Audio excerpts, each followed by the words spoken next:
I want to try to explain something a little better than I have before. I would say that the dark night of the soul, or at least what people call the dark night of the soul, or what is referred to as that, is a period of time after you have had some sort of an awakening. Let's say it could be a great awakening and you could sense the oneness of all things, or it could be a scary, horrible awakening like a near-death experience and you realize that there's some really unexplainable things waiting in another place other than where you thought you were, or other than to a being other than you thought you are. So when that happens, it can be really scary, or it can be really beautiful, or it can have little periods of both. So then the dark night, or what we call the dark night, comes in. What is that? When you realize, like me, you don't need anything for your ego. You don't need to accomplish anything, because every accomplishment is just you playing your life through the ego that you are this time. So Dan Alexander needs to accomplish nothing, okay? And I'm okay with the fact that if I don't ever accomplish anything and I put my effort into and it doesn't work out, then that's fine. As long as I know I tried, then I'll be happy with myself, truly, because I know within myself that I tried.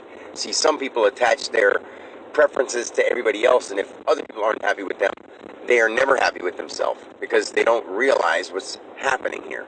So let's say in the long run, like as I live, you use your ego and you use your incarnation this lifetime to learn and to work with.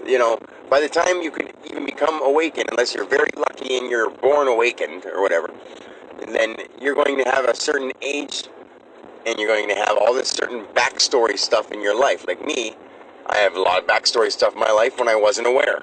Well, all that backstory stuff has created the ego that I have now.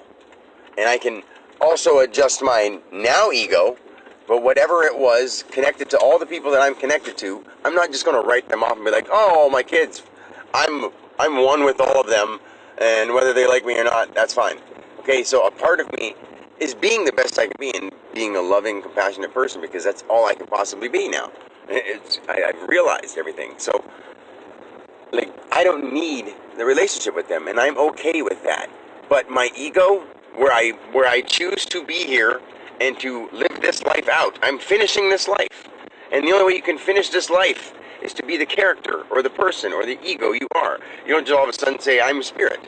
Well, I am spirit, but I'm still living this life. And I can sit here and every time I come into Dan, I seem down. And I realize that. I say a lot of stuff about it. When I think of Dan, it brings me down because of all the stuff that my life up to this point has led me to, and that's what keeps being associated with me. Well, I use that and I change my Dan character into something that, without manipulating or doing something in a foul way, I use my own ego to change it around and to make it something much more beautiful than I myself or other people ever could have saw it being, if that's what I want. If I want to have some kind of meaning or effect on people, then that's my calling, what I create for myself. There's other people who don't really want to have some effect and don't really care if they do anything with their life. And I mean, that's their say-so. That's their right. That's their preference. Everyone can pick what they want in this life. And whether or not other people agree with that, some people would hear me saying, you can pick to do whatever you want in your life. And some people are like, no, you can't.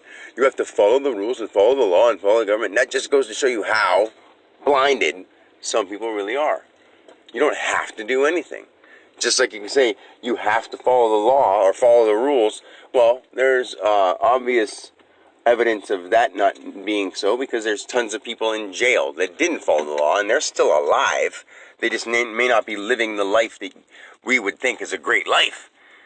But within themselves, maybe they like the peaceful feeling that they have inside themselves when they sit in the cell. I don't know. But in this life, I don't know. In other lives, I do.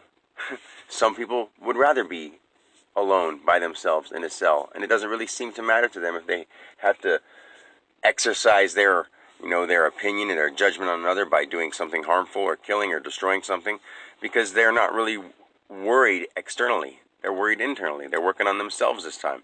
And I get that now. But at the same time, when you get that, then those people would have to be put away. When they willingly want to hurt others, there's just a balance between all this stuff, so I don't want to go on a tangent on that, because there are way too many examples of situations where people inside themselves, you can't feel what somebody else feels inside themselves until you become one. Like when you are an empath, there's that word that people use, but when you truly are what really is described as an empath, you feel everything. Like I, Dan Alexander, may not look at you and know exactly what you're thinking and exactly what you're wanting to do and exactly whatever, but I can feel your vibration, and I know how you feel on a sensitivity level. Like if you're doing okay, if you're feeling uneasy, or if you're feeling secure with yourself, I can tell those things.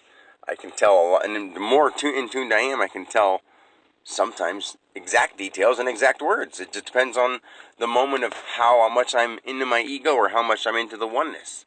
Because I'm choosing to live out my ego. That's the dark night of the soul. The dark night of the soul is the period of time where you don't know that. You're still trying to accomplish things for your personal self, because you grow to accomplish things for yourself. I want to be Dan Alexander when I'm retired in age and say, I look back at my life and I accomplished this and this and this and this for myself. And everyone can say, Dan Alexander, yeah, he did these great things.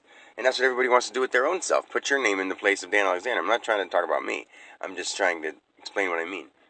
That, say your name's Sally Smith.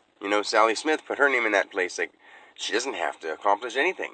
She's living this life to experience it for her and herself only. Her effect on other people is going to affect them, but what they take it as is nothing. You can't hold someone down and say, feel this way. You can try, but it's not going to work. In fact, if you try to make somebody do it, most likely they'll do the opposite. So, really understand that the dark night of the soul, we're all going through the dark night of the soul right now, but some people don't even know because they're unawake and they're doing it. Once you awaken and you do it, it becomes a big struggle because you realize your ego doesn't need anything. But as you hold on to your ego to live out the rest of your life, you want things and you get attached to them, or you want your family and that kind of stuff. And it's nighttime and I just got attacked in my face by a mosquito, and I hope I didn't kill it. I didn't mean to. It buzzed on my face, and I went to wipe, and I feel wetness. So I'm going to stop recording here because I didn't mean to take a life of an innocent mosquito that was buzzing around my phone in the dark. See, that's the kind of stuff we do.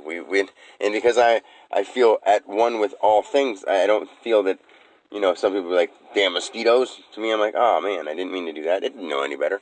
And that's maybe simple and silly to some people, but that's on a whole how life is, That mosquito was unconscious. It didn't know, hey, if I fly over here into this guy's face, he might smush me.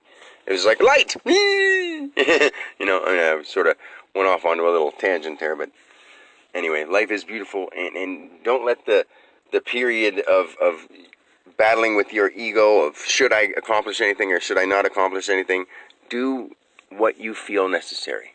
All right? Anyway, until next time, I love you guys. Peace.